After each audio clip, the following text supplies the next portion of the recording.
Guys, 360 Digital Closing Bell here. I am your humble correspondent, Michael Tanner. We are on YouTube from an undisclosed location here in Denver, Colorado. As always, I am joined by the executive producer of the show, the purveyor of the show, and the director and publisher of the world's greatest website, www.oilandgas360, Stuart Turley. Stu, how you doing today? I'm doing fantastic. Beautiful day in Dallas. Beautiful day here too. It is February, or not February. What am I saying? I was gonna say time stands at 2:05 Mountain Standard Time here on Thursday, May 21st. We actually just cut the podcast that you will hear tomorrow morning, so please look for that in the 360 Digital Closing Bell, iTunes, Spotify, YouTube. Subscribe, resubscribe, do whatever makes the algorithms go nuts. It really is the best way to stay up there on everything on it from an energy finance perspective. We drop a show Mondays and Fridays, long form for a look ahead in our week that was. And always we come to you live on YouTube every single day for the quick whip around the oil markets. You can also find the Energy 360 Network by Intercom on iTunes, Spotify, and at Intercom's YouTube channel. That is the best way to stay up to date on all of your energy thought leadership. You get all of the familiar faces at Intercom. Plus, you sometimes get intermingled with me. And that is also all available at the world's greatest website, www.oilandgas360.com. We have a great digital ticker lined up.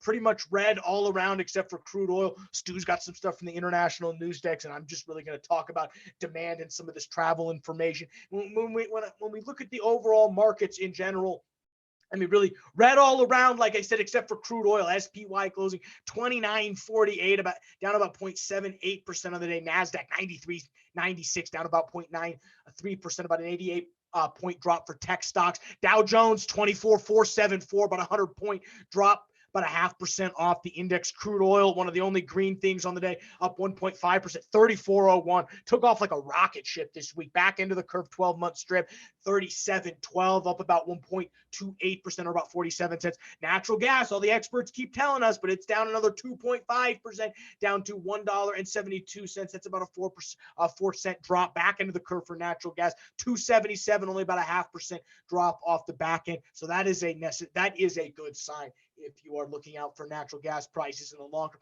XOP, which is our E&P securities contract, 52.73. That's down about 0.75 of a percentage point. OIH, which is our oil field services contract, 114.67, down about a half a dollar.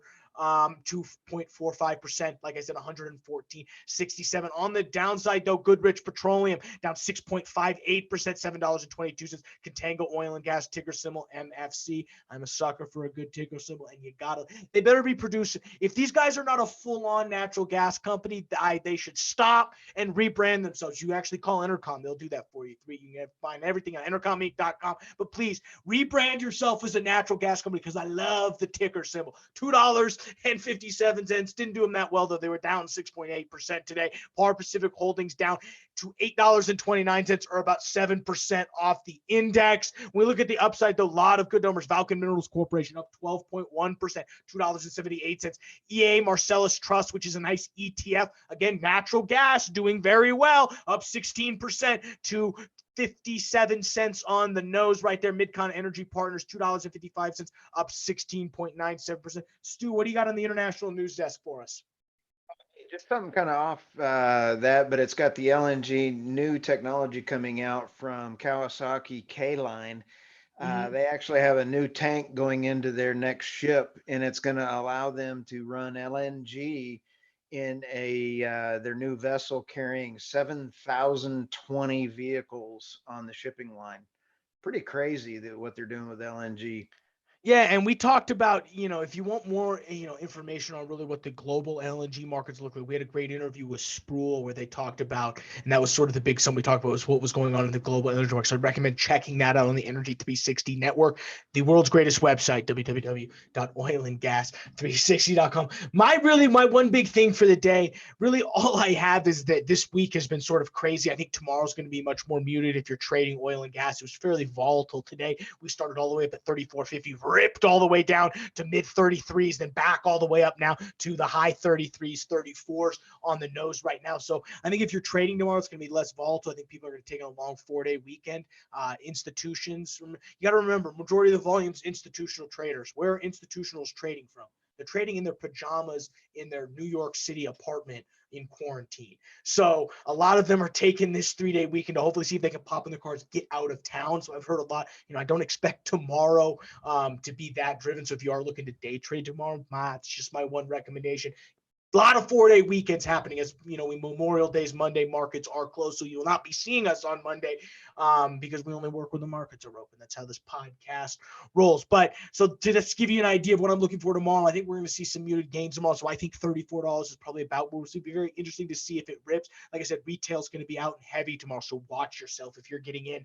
But really, I think why we've seen these numbers this week get up so high as demand numbers. One interesting thing I read yesterday after the show that I wanted to bring up today was that that all the top airlines, so Southwest, Frontier, United, and American, all came out along with Air Canada and showed that they're reporting slower ticket cancellations and actually improvements on bookings. And I had an opportunity to look at some turnstile data for the New York City subway. People are starting to move ever so slightly. I mean, it's not good, but the numbers seem to be improving. So I think that's what you're seeing baked into these numbers right now. It's very clear next Monday as we talk about, or excuse me, next Tuesday, we talked about this in the 360 digital close about, which you will be able to listen to tomorrow. Drops on iTunes at midnight. So if you're up late, please dive into it.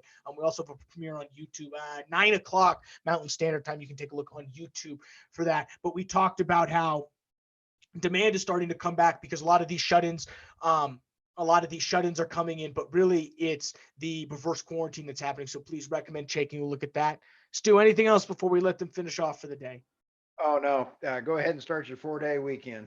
Yeah, please do. It's our permit. Like I said, we need to get those permission slips up, but we're going to go ahead and let you guys get back to work and finish up your day. Thank you for checking out the 360 digital closing bell here at Entercom and Oil and Gas 360. We'll see you guys tomorrow.